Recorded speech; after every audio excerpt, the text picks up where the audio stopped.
During the Middle Ages in Western Europe, the vast majority of people did not live in cities or large towns.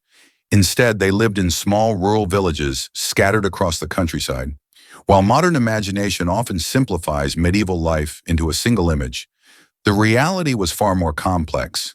Life in a medieval village could vary greatly depending on location, time period, and, most importantly, a person's social class and role within society. Despite these differences, one truth remained constant. The medieval village was the world of the peasant. Peasants made up the overwhelming majority of the population and formed the backbone of medieval society. For them, the village was the center of existence. Most people were born there, worked there, worshipped there, married, raised children, and eventually died without ever traveling far beyond its boundaries. When we imagine a medieval village today, we might picture a small cluster of houses arranged around a church and a tavern. In reality, villages took many different forms. Some were tightly clustered settlements, while others were spread out into scattered hamlets and isolated farmsteads. What unified these settlements was control by a local lord. Most villages were part of a manor, an administrative system through which a lord collected rents, labor, and taxes from the peasants who lived on his land.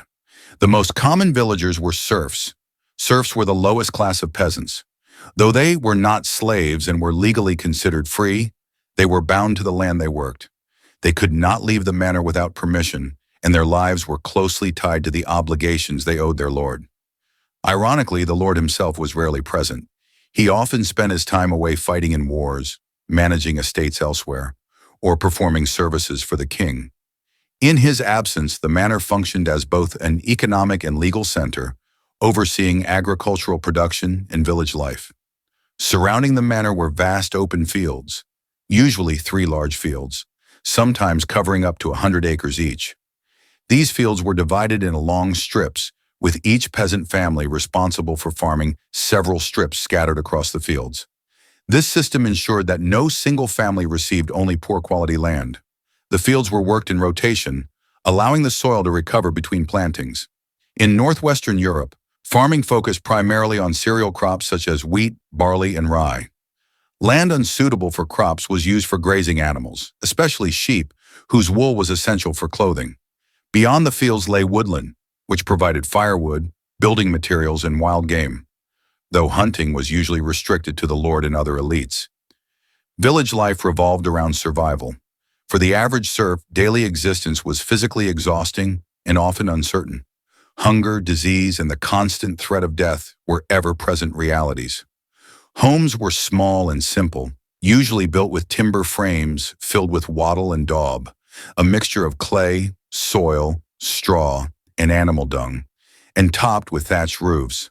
Smoke from the hearth often filled the interior, and animals sometimes shared the living space. Villagers typically rose at sunrise and worked from dawn until dusk.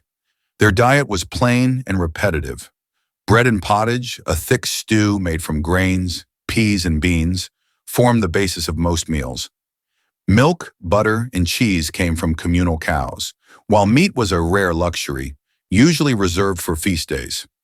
Ale was a staple drink and was often part of a peasant's payment for labor, as clean drinking water was not always reliable. Religion played a central role in village life.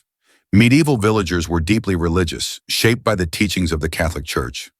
The church governed not only spiritual life, but also time itself.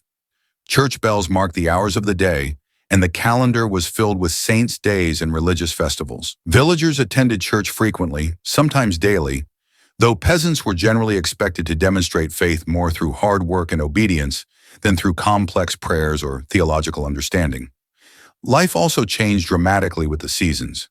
Each month brought different responsibilities: plowing and sowing in spring, harvesting in summer, and slaughtering animals in autumn to prepare for winter.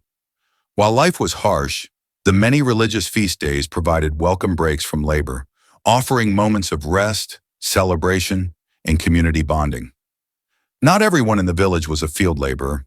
Some peasants held higher status roles. In the lord's absence, the manor was managed by a steward, the highest-ranking village official. A bailiff oversaw agricultural work and enforced the lord's rules, making him deeply unpopular among the villagers.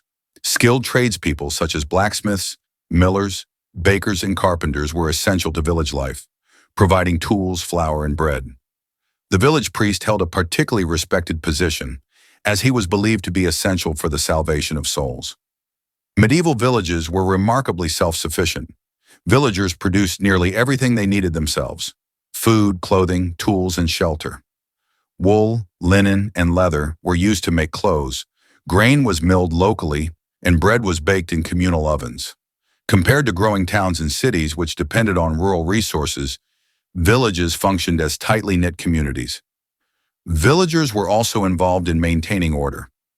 In medieval England, the system of frank pledge required villagers to be collectively responsible for each other's behavior. If one person committed a crime, the entire group could be punished, reinforcing mutual accountability and social cohesion. Everything changed in the mid-14th century.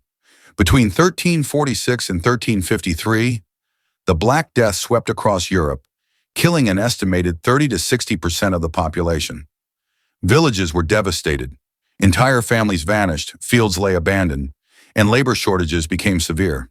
In the aftermath, surviving peasants realized their newfound importance. With fewer workers available, they were able to demand higher wages, lower taxes, and better conditions. These demands led to revolts and uprisings and gradually reshaped medieval society. Some peasants rose into higher social roles, and rigid class boundaries began to weaken. The population decline also reduced the need for large-scale grain production. Prices fell, and many villages that once thrived around open-field farming fell into decline. Over time, some were completely abandoned. By the 16th century, medieval village life had changed forever. The devastation of the plague, combined with social and economic transformation, ensured that life would never return to what it once was. Yet for centuries, the medieval village had been the foundation of European society, a world defined by labor, faith, hardship, and community.